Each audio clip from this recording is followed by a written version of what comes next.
चुनाव आते ही देश में सभी तरह की राजनीतिक गतिविधियां देखने को मिलती हैं। फिलहाल 2 राज्यों में चुनाव हो रहे हैं, कुछ प्रदेशों में उपचुनाव भी हो रहे हैं, दिल्ली में चुनाव होने वाले हैं और नेताओं की दौड़म भाग शुरू हो गई है। आस्थाएं बदल रही हैं, निष्ठाएं बदल रही हैं, आरोप प्रत्यारोप लगाकर एक दूसरे के गले लग रहे हैं और कह रहे हैं कि ये हमारी विचारधारा अब इनसे मैच नहीं खाती। ऐसा ही कुछ हुआ है दिल्ली में।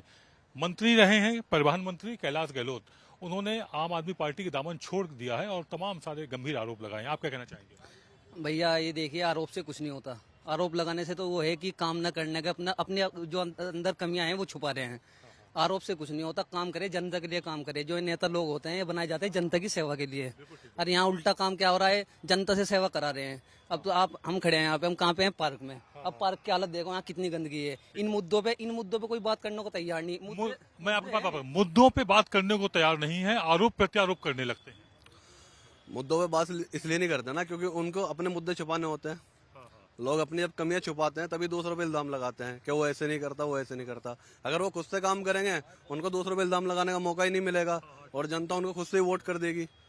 बस यही कहूँगा। एक दूसरे पर आरोप लगाने लगते हैं। ये क्या है? मतलब एक दूसरे पर आरोप है अपनी कमी छुपाना। बस सबसे बड़ा ये है। जिस दिन एक दूसरे पर आरोप लगाना छोड़ देंगे उस दिन काम शुरू हो जाएगा।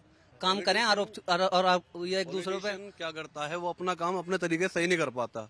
क्योंकि आजकल आप देखोगे जितने भी पॉलिटिशियन है सब अपना जो है अपना पैसा बनाने के चक्कर में है। अपना पैसा बनाने के चक्कर में आप पॉलिटिशियन के घर देख लो जाके, सबके अच्छे बने हुए होंगे, कोठियां मिलेंगी, सबकी बड़ी बड़ी गाड़ियां मिलेंगी। पॉलिटिशियन के बच्चे अच्छे स्कूलों में पढ़ते मिलेंगे। दिल्ली सरकार में क्या होता है? दिल्ली सरकार में जितने पॉलिटिशियन है सब अच्छी जगह वीआईपी जगह रहते हैं और वो जनता के बीच जाते ही नहीं, बहुत कम जाते हैं। आप समझ आधे अधूरे वादों को पूरा न कर पाने पर ये आरोप प्रत्यारोप करते हैं। आधे आरोप ये इसलिए लगाते हैं, वही बताइए मैंने आपको बात कि काम कुछ नहीं करते, एक दूसरे पर आरोप लगाए जाते हैं। अरे आ जाओ भाई। जी आप चलिए, हमारे साथ कुछ और युवा हैं, हम उनसे समझना चाहेंगे बात को कि जब भी राजनीति चुनाव आते हैं, चुनाव में आरोप प्रत्यारोप करते हैं, तमाम जो वादे किए होते हैं उनको पूरा नहीं करते हैं, आस्थाएं बदल जाती हैं। उनसे पूछो उनसे। अरे मुझे इस बारे में आपकी अपनी राय भी तो। मैं क्या मुद्दा रखूं अभी इस टाइम। तो चलिए, ये युवा हैं और बात अगर रखकर खुलकर रखने में भी शर्मा रहे हैं। जैसे ये युवा हैं, ये नहीं बोलते, ये सबसे बड़ी कमी है। जब ये अपनी बात रखेंगे, अपनी वो बताएंगे भाई हमें क्या कमी। अभी ये कुछ नहीं कर पा रहे, बोल ही नहीं रहे मुद्दों के लिए। सबसे बड़ी गलती तो मैं जनता की मान रहा हूँ। जनता नहीं बाहर निकलती, रोड पे आती, अरे तुम्हें सुविधाएं नहीं मिल रही, तुम टैक्स दे रहे हो, किस लिए दे रहे हो? अपनी सुविधाओं के लिए। अब तुम टैक्स दे रहे हो, सुविधाएं ले नहीं रहे हो, भागते हो अपने उससे। सरकार का पैर खींचो, सरकार से बोलो भाई ये हमारी ये सुविधाएं हैं, ये दो। हमारे लिए ही तो है वो हमारे लिए, उनको पेंशन वगैरह सब कुछ मिलता है। वो किस लिए मिलता है? हमारे टैक्स से ही तो मिलता है ना, जो हम टैक्स पे करते हैं। तो वो हमारे काम नहीं आ रहे। जब अब दिल्ली सरकार में बहुत सारी ऐसी चीजें हैं। अभी केजरीवाल जी जेल गए थे, भी आए हैं, और हमारे यहाँ से ओखला से अमानतुल्लाह खां जेल गए थे, तो बहुत सारे वो भी अभी रिलीज हो गए हैं 2 दिन पहले। तो बहुत सारी चीजें ऐसी हैं जो गलत कर रहा है उसे सजा भी मिलनी चाहिए। मैं ये नहीं कह रहा कि जो गलत है उसका साथ दो, गलत का साथ कोई ना दे, बट सरकार अपने ही अंदर कुछ कमियां ढूंढे, उनको क्लियर करे, फिर वो आगे मुद्दों पे काम करे। कुल मिलाकर के आत्म मंथन भी करना चाहिए, सिर्फ आरोप प्रत्यारोप से काम नहीं चलेगा। ये हमारी युवाओं से चर्चा हुई। अभी हम कुछ और लोगों से बात करने की कोशिश करते हैं और रूबरू कराते हैं वो क्या कहते हैं, उनकी क्या चाहत है और वो राजनेताओं को क्या कुछ संदेश देना चाहते हैं। चुनाव की चर्चा यदि युवाओं से की जाए तभी बात पूरी हो पाती है और हमारे साथ यहाँ पर युवा भी हैं और कुछ अनुभवी लोग भी हैं। सबसे पहले आपसे समझना चाहेंगे, नेता आस्था बदल रहे हैं, पार्टियां बदल रहे हैं, क्या कहेंगे? वही है कि लास्ट में कास्ट पे आके सब रुक जाता है। कास्ट और धर्म पे इलेक्शन हो जाते हैं, ना कोई लड़कों के बारे में सोचता है, ना युवाओं के बारे में कुछ सोचता है। एग्जाम वो अभी भी लीक होते हैं, जो पहले भी होते थे अभी भी हो रहे हैं। ना आर्मी की जो भर्तियां होती थी वो तो बेकार कर ही दी है इन्होंने। पुलिस की जो निकलती थी उसमें भी पेपर लीक करा देते हैं, उसके बाद कुछ भी उसमें संशोधन नहीं होता है, वहाँ का वहीं सब रह जाता है। हमारे साथ कुछ और लोग भी हैं, उनसे समझना चाहेंगे। चुनाव फिर से है दिल्ली में, कुछ महीने बाद चुनाव होने हैं, नेता दौड़ भाग कर रहे हैं। ठीक है sir, my name Ranjeet Kumar, I am Bihar Sharif Nalanda जिला राजगीर का रहने वाला हूँ। आई एम नीतीश कुमार का बेल्ट में रहता हूँ। मेरा नाम रंजीत कुमार पासवान, बिहार शरीफ बड़े जी। आपसे बात करना चाहेंगे आप? हाँ, चलिए, हमारे कुछ और भी युवा हैं, हम इनसे समझना चाहेंगे। असल मुद्दे भटक जाते हैं, नेता आरोप प्रत्यारोप लगाने लगते हैं, अपनी कमियां छुपाने लगते हैं। इलेक्शन के टाइम पे यही होता है कि हम लोग असल मुद्दे से इधर से उधर हो जाते हैं और जो हमारी जो समस्याएं हैं उनका हल नहीं हो पाता है। जैसे महंगाई हुई, महंगाई एकदम से इतना रेट ले रही है, और भी बहुत चीजें हैं जो हम लोग नहीं कर पाते हैं। जैसे बेरोजगारी है, ये हो रही है, इस पे नहीं हम लोग कुछ ध्यान देते हैं। बस हम लोग हिंदू मुसलमान और उसी पे सब करते रहते हैं और हो जाता है सब। सबसे बड़ा मुद्दा तो आज के टाइम पे अगर चेंज होने का है तो वो है एजुकेशन सिस्टम, जो सालों से वो एक ही चला आ रहा है, जिसपे कोई चर्चा नहीं करना चाहता, ना ही इसको कुछ चेंज करना चाहता है। हर जगह वही पढ़ाई, वही सेम। और जो अब आज के टाइम पे आप देख रहे हैं जिस हिसाब से एआई आ रहा है, हर जगह नई चीजें आ रही हैं, लेकिन एजुकेशन सिस्टम में कोई चेंज नहीं है। बीटेक में वही पुराने सब्जेक्ट पढ़ाए जाते हैं जिसकी मार्केट में कोई डिमांड नहीं है। अभी भी वही पुराने सब्जेक्ट और वही पुराना एजुकेशन सिस्टम चल रहा है, इस पे कोई भी चर्चा नहीं करना चाहता है। जैसे प्रोफेशनल अगर कोर्सेज हो तो शायद रोजगार की समस्या से रोजगार की समस्या का भी समाधान हो सके। आपसे समझना चाहेंगे, आज दिल्ली के एक बड़े कद्दावर नेता थे, परिवहन मंत्री, उन्होंने पार्टी छोड़ दी और बोले कि इस पार्टी में अब आम लोगों की बात नहीं होती है। बिल्कुल सही बात है, ये I am agree with that. ये जो पार्टी है sir, even I am telling that, हम सारे यूथ हैं, I have done MBA sir from here. अब मैं जाकर सर फॉरेन में सर्विस दे रहा हूँ। क्यों दे रहा हूँ सर? क्योंकि हमें यहाँ पे होप नहीं है, हमें नहीं है सर यहाँ पे बिल्कुल भी होप। अब मैं सर एमबीए करने के बाद मैं अगर वही जो काम बाहर कंट्री ले कर रहा हूँ, आई एम गेटिंग, अब यहाँ मैं वही जॉब करूंगा, मुझे 30,000, 35,000, 40,000 ज्यादा 50 देंगे सर। अब उसी चीज के लिए मैं 3.5 लाख ले रहा हूँ। फिर आप ही समझ लो सर बस कि ये पार्टी कितना नीचे हम कर रही है। बच्चों को ना कुछ अच्छे से देना सर, खाली स्कूल खोलने से नहीं होता सर। स्कूल के अंदर सिस्टम में भी रखो आप लोग, खाली स्कूल खोलने से कुछ नहीं होता है कि स्कूल में मैंने एसी लगा दी, स्कूल में मैंने बेंचेस लगा दी, स्कूल में मैंने ये कर दिया, सिर्फ उससे नहीं होते सर। उसके अंदर सिस्टम भी चाहिए सर, एजुकेशन भी चाहिए, ताकि बच्चे आगे बढ़ सके। आप होप दो ना सर। जो लड़के हम बाहर रख रखे हैं, वो लड़के अगर इंडिया में काम करें तो हमारी इंडिया कितने ऊपर जाएगी सर, आप ये तो सोचो सर। जिस भारत के युवाओं से दूसरे देश अपना विकास कर रहे हैं और भारत के युवा बाहर जाके नौकरी करने को मजबूर हैं, अगर उसमें सही अप्रोच हो, सही चीजें हो तो शायद बदलाव हो सके।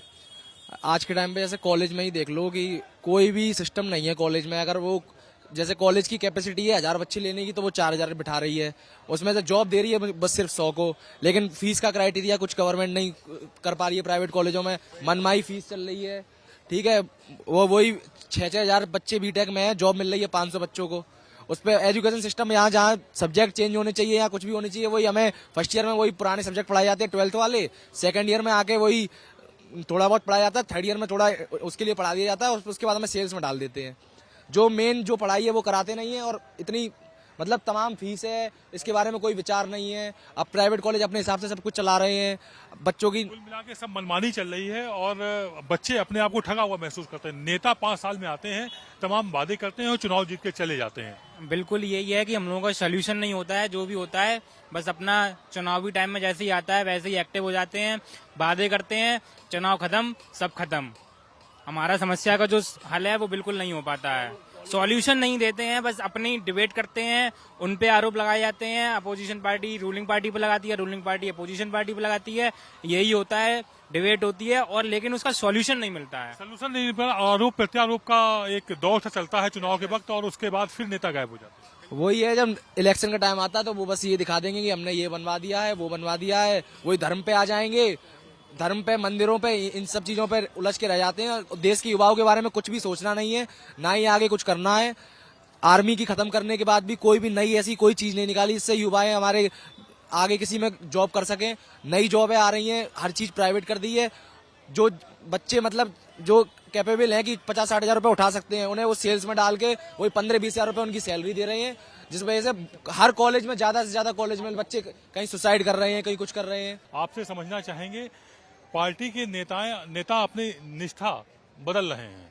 आज ही आम आदमी पार्टी केजरीवाल सरकार में, यानी कि अतिशी की गवर्नमेंट में जो मंत्री थे, कद्दावर मंत्री रहे कैलाश गहलोत, उन्होंने पार्टी को छोड़ दिया, तमाम आरोप लगाए। क्या कहेंगे आप? देखिए, ये आम आदमी पार्टी आज भी स्ट्रांग पार्टी है और कुछ लोग हैं, देखिए, क्योंकि भाजपा परेशान कर रही है। केजरीवाल भी आरोप लगा रहे हैं कि हमारे जो सांसद हैं, हमारे विधायक हैं, हमारे जो काउंसलर हैं, उनको तोड़ा जा रहा है। तो क्योंकि ये शुरू से होता आया है कि आप देखिए महाराष्ट्र में, देखिए अजीत पवार जैसे, मतलब अमित शाह जी का फोन जाता है, बड़े बड़े नेताओं का, उनको कांग्रेस के नेताओं को तो आम आदमी पार्टी भी तोड़ रही। पिछले हमने 10 दिन में देखा हुआ है, कांग्रेस के बड़े बड़े नेता आम आदमी पार्टी ज्वाइन कर चुके हैं। देखिए मैं ये चीज मानता हूं, देखिए इंडिया अलायंस है, इंडिया अलायंस में आम आदमी पार्टी भी आती है, कांग्रेस भी आती है, जितने भी अपोजिशन पार्टी हैं जो अपोजिट ऑफ बीजेपी हैं, तो वो इसमें आ रही हैं। लेकिन कांग्रेस के लोग अगर आम आदमी पार्टी में आ रहे हैं, क्योंकि देखिए आम आदमी पार्टी एक नई पार्टी है और केजरीवाल जी ने काम किया है, लोगों को बसें फ्री दी, महिलाओं ये को। कह रहे हैं कि ऑपरेशन लोटस शुरू कर देती है भाजपा और अपनी सत्ता का, केंद्र की सत्ता का मिसयूज करके नेताओं को तोड़ लेती है। देखो, जो आपने बोला है कि भाई कैलाश गहलोत या और भी नेता, बहुत सारे नेता जाएंगे। जनता के लिए जिसने काम किया है वो रहेगा, उसे पार्टी से कोई फर्क नहीं पड़ेगा। जिसने जनता के लिए काम नहीं किया, अपने कुकर्मों को छिपाने के लिए इधर उधर दल बदलू भागेंगे। अगर जनता के लिए काम किया है तो रहेगा। आम आदमी पार्टी ने जनता के लिए काम किया है। केजरीवाल ऐसा एक बंदा है जिसके ऊपर तमाम आरोप लगे, पार्टी के ऊपर आरोप लगे, फिर भी वो काम के ऊपर वोट मांग रहा है, काम के ऊपर बात मांग रहा है। दूसरे लोग जो वोट मांग रहे हैं वो किस आधार पर मांग रहे हैं? पार्टी जिसे बचना है, जेल जाने से बचना है, वो भागेगा। केजरीवाल की पार्टी में वही बंदा रह सकता है जिसके अंदर गुंजाइश है कि मैं जेल जाऊंगा तो मैं जेल जाने को सहन कर सकता हूँ, ईडी सीडी को झेल सकता है। वही जो ईडी सीडी से बचेगा, जेल से बचेगा, भले ही उसने कुकर्म किए या नहीं किए, कोई भी जेल जा सकता है, वही बंदा रहेगा। और जिसे जेल जाने से डर है, अपने कुकर्मों को इनका कहना है डर की वजह से नेता दल बदल रहे हैं, आम आदमी पार्टी या केजरीवाल का दामन छोड़ रहे हैं। आप क्या कहेंगे? नहीं, मेरा कहना है मतलब देखो, कोई भी पार्टी इस देश में करप्शन से तो अछूती नहीं है। नेता जरूर अछूते हैं, लेकिन चूंकि हम अरविंद केजरीवाल जी को ईमानदार मानते थे, लेकिन अरविंद केजरीवाल जी अपने आप में इतने करप्ट व्यक्ति हैं कि राजनीति की शुचिता को उन्होंने खत्म कर दिया। आज जो नए लोग राजनीति में आने चाहते हैं उनको भी ये शर्म लगती है, पब्लिक में जाएंगे तो पब्लिक पीटेगी कि ये दूसरा अरविंद केजरीवाल ठगने के लिए पब्लिक को आ रहा है। इतना मतलब प्रश्नवाचक नहीं लगाते हैं राजनीति के ऊपर अरविंद केजरीवाल। बिना भ्रष्टाचार के कोई पार्टी नहीं चल सकती है, लेकिन आरोप एक दूसरे के ऊपर भ्रष्टाचार के लगाते हैं। क्या कहेंगे आप? दादा चल तो रही है पार्टी, नहीं चल रही। मतलब ये है कि क्या दादा भाजपा आरोप लगाती, भाजपा जो भ्रष्टाचारियों, बलात्कारियों, लुटेरों का संगम है। भाजपा संगम है। जितने भी भ्रष्टाचारी, लुटेरे, भगोड़े हैं वो सब भाजपा में शामिल होंगे। मोदी जी को सत्ता का सुख चाहिए। कोई कहीं से भी बलात्कारी, भ्रष्टाचारी, लुटेरा कहीं का भी वो आओ, मंत्री पद लो, मुख्यमंत्री बनो, जमावड़ा बन गया है भाजपा, जो है सभी भ्रष्टाचारियों, आरोपियों के जमावड़ा बन गया। नहीं, इस बात को मैं सिरे से खारिज करता हूँ। इसलिए सिरे से खारिज करता हूँ कि भाजपा ने, मोदी जी ने अपने राज में कुछ ऐसे काम किए हैं जिससे राष्ट्र का गौरव विदेशों में बढ़ा है। विदेशों में राष्ट्र का गौरव बढ़ा, और विदेश में जो एनआरआईज रहते हैं उनसे जब बात करोगे ना, तब पता लगेगा कि मोदी जी की ताकत है क्या। विदेशों में 90% देश की बात करो, यहाँ की बात कर रहे हैं हम। बीजेपी, मोदी जी ने जिनके ऊपर आरोप प्रत्यारोप लगाए भ्रष्टाचार के, एनआईए ने केस दर्ज किया, ईडी सीडी जिनके पीछे लगी, वो 90% बीजेपी में शामिल हो गए, मंत्री मुख्यमंत्री बने हुए बैठे हैं। ऐसा बताओ, जो जिनके ऊपर ईडी सीडी नहीं गई उनके अलावा कोई आया हुआ हो बीजेपी में? कोई ऐसा नेता बताओ जो पार्टी छोड़ के आए हो बिना ईडी सीडी के? भ्रष्टाचारियों को माल्यार्पण करके इनका कहना जी। ये जो गाना गा रहे हैं, जिस समय वो कांग्रेस के अंदर थे या सपा के अंदर थे या बसपा के अंदर थे, तब वो शायद दूध के धुले थे, तब वो दूध के धुले थे। या केजरीवाल खुद दूध का धुला है, राहुल खुद दूध का, उन माँ बेटा में दोनों पे नेशनल हेराल्ड केस चल रहा है। अभी आपको पता ही होगा, नेहरू पे खुद पे ही नेशनल केसेस चल रहे थे, उसके अपने चहितों ने चलवाए थे। ये उन बातों को तो नहीं करेंगे बिल्कुल भी, है इसलिए नहीं करेंगे कि मीडिया के अंदर, ब्यूरोक्रेसी के अंदर, जुडिशियल सिस्टम के अंदर, हर जगह नेहरूवादी मानसिकता के दिमाग फैले हुए हैं, और उन्हीं के दिमाग प्रमोट कर करके कांग्रेस को सच्ची पार्टी दिखाते रहते हैं। भ्रष्टाचारी तो तब भी थे जब इधर उधर थे, अब भाजपा में आ गए तो उसमें क्या हो गया? दूसरी पार्टी ने जिन पर आरोप लगाए उन्होंने अपनी पार्टी में शामिल किया है क्या बिना ईडी सीडी के? आप बताओ मुझे। जिन लोग, बीजेपी ने जिनके ऊपर आरोप लगाए, जिनके ऊपर ईडी के सीडी के छापे पड़े, वो आज मंत्री बने हुए बैठे हैं। बीजेपी की सरकार, मंत्री, मुख्यमंत्री, आप आसाम का मुख्यमंत्री, अब राहुल अडानी अंबानी का गाना नहीं गा रहा है।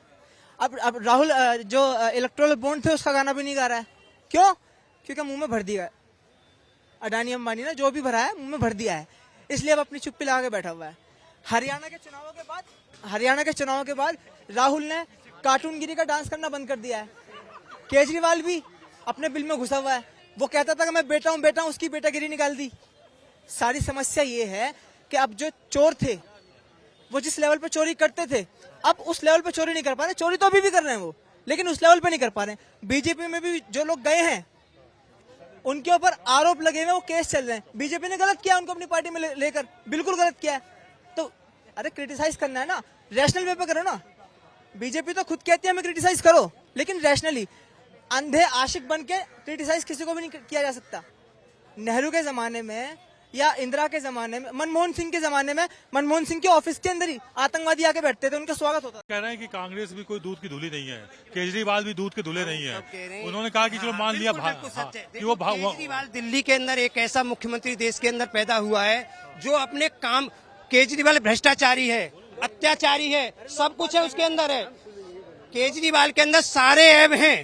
आप उसे भ्रष्टाचारी बोलो, आतंकवादी बोलो, आईएसआई का बोलो, लुटेरा बोलो, कुछ भी बोलो और जेल में डालो उसे, पर वो बंदा एक ऐसा नेता है जो अपने काम के ऊपर वोट मांग रहा है। वो हिंदू मुस्लिम या सिख ईसाई उसके ऊपर नहीं मांग रहा, वो अपने काम के केजरीवाल काम पे वोट मांग रहे हैं। ये आप कहाँ काम पे वोट मांग रहे हैं? मैं ये कहना चाह रहा हूँ, जब इन्होंने पिछली बार चुनाव लड़ा था, शुरू में यमुना की सफाई पे चुनाव लड़ा था कि आपको ऐसी यमुना का पानी मिलेगा, ऐसा यमुना का पानी मिलेगा, मिनरल वाटर मिलेगा, है मिनरल वाटर मिल ही गया। अब आप समझो, आप देखो सफाई का क्या दुर्दशा है। आपको ये इन भाई को यदि मैं वीडियो दिखाऊं, सफाई क्या हालत है एमसीडी में, पानी गंदा। मैं 14 साल से दिल्ली में रह रहा हूँ, 12 साल में हमने पानी गंदा नहीं पिया, 1.5 साल से गंदा पानी पी रहे हैं, गटर का पानी। और आप कहोगे तो मेरे इसमें वीडियो भी है, मैं आपको सैंपल भी दिखा सकता हूँ। ये यदि उसके बाद समस्याओं का अंबार लगा हुआ है, बहुत समस्याएं उभरती जा रही हैं। आपको बताता हूँ। हाँ जी, जैसे मैं ये कह रहा हूँ, ये कह रहे हैं कि समस्याओं का अंबार बढ़ता ही चला जा रहा है, समस्याओं का समाधान नहीं हो रहा है, सरकारें आती जाती रहती हैं। दादा देखो, वैसे तो व्यक्ति तो कभी भी खुश हो नहीं सकता, पर ठीक है, सरकार तो जो टॉप है बिल्कुल बीजेपी है, वो तो आप बाकी अब अपने हिसाब से आप समझिए। केजरीवाल रेवेन्यू डिपार्टमेंट में था, केजरीवाल आई डिपार्टमेंट में था ना, उसको बहुत अच्छी तरह पता है लोगों को बेवकूफ कैसे बनाना है, पैसा निकाल कर। तो फिर बेवकूफ क्यों बन रहे हैं लोग यहाँ के?